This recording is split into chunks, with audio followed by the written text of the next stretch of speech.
As nice as Lake Orangutanga is, Kremwood Forest's where we really start to get a look at what the Northern Kremisphere has to offer. The levels in Kremwood Forest are where DKC3 really starts to feel like DKC3 to me, and it's also where the game's theme of industrialization starts to show itself. This is part 52 of Overthinking Donkey Kong Country 3.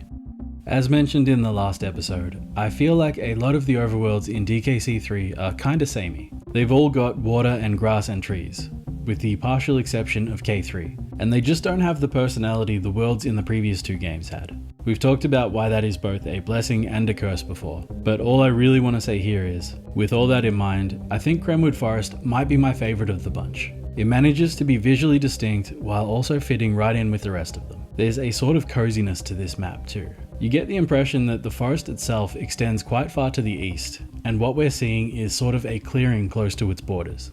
The map is divided in two by a river that runs vertically down the clearing. There's some heavy shade on the right half, and on the left are the only man-made structures on the map, Brash's cabin and the mill. It's hard for a pleb like me to articulate, but it's a strangely harmonious image, isn't it? The mill, Brash's cabin, and Arik's lair form this sort of triangle of focal points, and while the river and the path are kind of all over the place, the general composition adheres to the golden ratio almost perfectly, with almost every level and location along the spiral.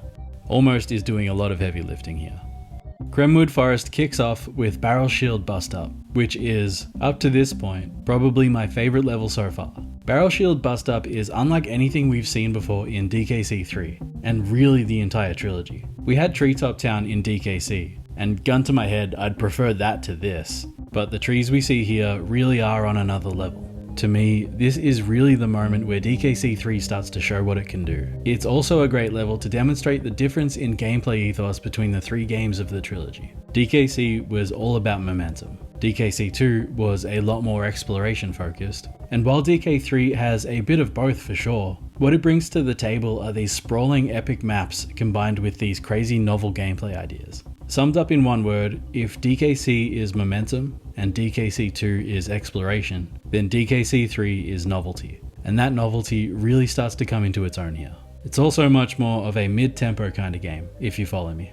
Barrel Shield Bust Up is built around one of my favourite new additions to the roster, Minky Kong. He's a little white fuzzball that throws acorns or something. He's a little shit, but to me, he's this game's Manky Kong. And like Manky, I really want to see him return someday. Zero chance of that, unfortunately. We also see our first Nid here, hinting at not just springing spiders, but the eventual boss of the forest. Riverside Race is a one-of-a-kind level. It's essentially a time trial race to the finish, with a swarm of angry bees on your tail. It's great. There's nothing like it in the entire trilogy. I feel like I say that a lot, but it's true. One criticism I have is, it's the only Riverside level with what I'm calling the default color palette, but we aren't really able to stop and enjoy it. And it's a shame, because it's gorgeous. The Riverside tile set is one of my favorites in all of DKC3. It's something I don't think I really gave it enough credit for in the individual episodes, but the Riverside tile set is one of the only level themes in the game that is a dedicated horizontal layout. DKC3's got these huge twisting and turning levels. The mills, the trees, the factories and cliffs and waterfalls, but there aren't a lot of level themes that adhere to the more traditional side-scrolling gameplay. You've got the boardwalk, which itself has water sections and parallel paths, and you've got the snow and jungle levels. Anyway, next up is Squeals on Wheels, taking us back into the mill. This is actually the last mill level we'll see, which is crazy, seeing as we're not even 10 levels into the game yet. Usually I get a bit sentimental when we're saying goodbye to a level theme, but fuck the mills. I don't hate them, but like, the mill's one of the weakest tile sets in the entire trilogy. The final two levels repeat the first two, with a tree level preceding a riverside level. Springin' Spiders is a fine level, but I don't like it as much as Barrel Shield Bust Up for a bunch of reasons. The gameplay is all about using the nids to reach new heights, and one thing I dig about this is how the closer we get to Arik, the giant spider guardian of the forest, the more spiders we see. I mean, at least in the tree levels. Looking back on Bobbing Barrel Brawl, I'm actually not as stoked on it as I might have been before. I think I might have been a bit too nice to it in its video. One thing I will say though, is it's one of the most visually beautiful levels in the game. Maybe the trilogy. Definitely at least the game. I'm a sucker for autumn, and this level has that feeling down. Arik's the boss. He's less interesting to me than Belcher, but he's a fun fight. When you beat him, you get a band-aid, which is fucking gross, but it's a cool change from another bonus coin or whatever.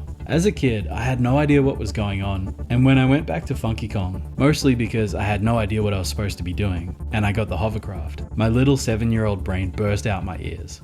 The overall theme of industrialization becomes apparent from the first level, with all the logging gear visible. Though to its credit, it doesn't ram it down your throat. It's subtle here, and it's not for another 2 worlds that it becomes overtly present. I suppose we can say we see more of it in Squeals on Wheels, the final mill, and really the only man-made structure on the map. Something I don't think I talked about in Squeals on Wheels is how this particular mill could have had a water wheel on it, and the various wheels could have been parts of that mechanism. As for what it was used for, maybe something to do with logging? I'm pretty sure I said it in the earlier videos, but it's possible that Arik and the Nid's presence here could be out of retaliation for their home being destroyed. In that sense, they're not the enemy, but the defenders of the forest, and we're more like trespassers in their homes. I don't know. In the previous 2 games, I split the worlds into narrative acts, and while creative license was liberally taken, I feel like I did a pretty good job at marking the points where the story changed. For a few reasons. It's not so easy to compartmentalize Donkey Kong Country 3, but I do think Kremwood Forest marks the end of the first phase of the game. While narratively, it's not such a clear dividing point, the game is very much split between physical locations. Lake Orangutanga and Kremwood Forest are the first landmass, Cotton Top Cove and Mykonos share a body of water, and K3, Razor Ridge, and Chaos Core mark the final area. I don't know why I'm saying all that here. Anyway, the Kongs get the hovercraft and open up the second area, where they tackle Cotton Top Cove first because that's the correct way to do things.